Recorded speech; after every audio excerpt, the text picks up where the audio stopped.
So again, what I want to let you guys know is your homework has a lot of problems that look like this.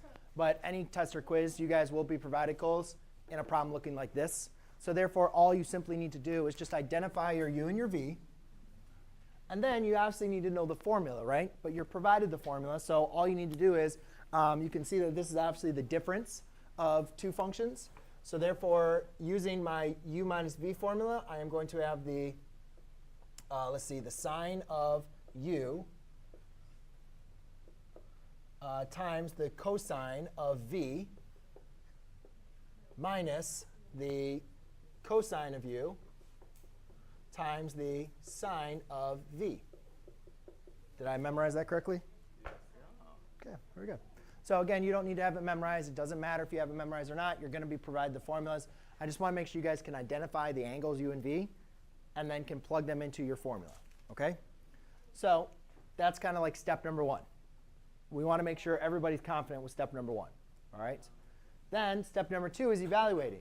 You need to know this first quadrant of the unit circle, because we're just evaluating on that first quadrant. So sine of square root of pi over 4 is square root of 2 over 2, because that's the y coordinate for pi over 4. Cosine of pi over 3 is the x coordinate, which is 1/2. Minus cosine of pi over 4 is square root of 2 over 2. And then sine of pi over 3 is going to be square root of 3 over 2. Then,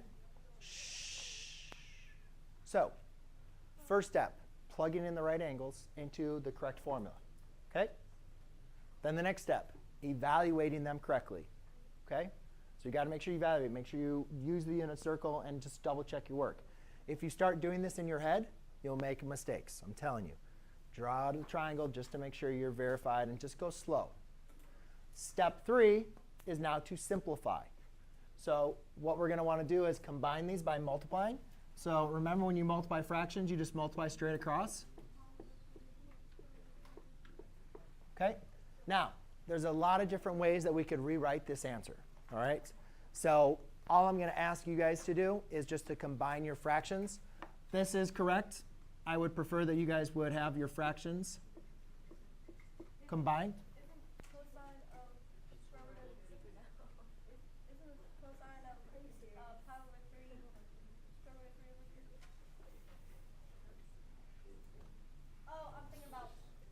That's what I'm saying. I have already made the mistake too.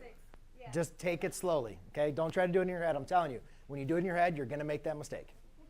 And why'd you switch up like the second time after? What do you mean?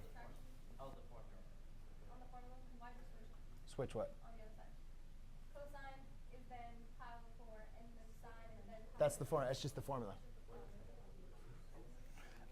Also, though, AJ, if you guys are taking a test, you also can realize, actually, we'll just leave that answer. That's how I'd like the answer. But I'm going to give you guys some other ways that you might see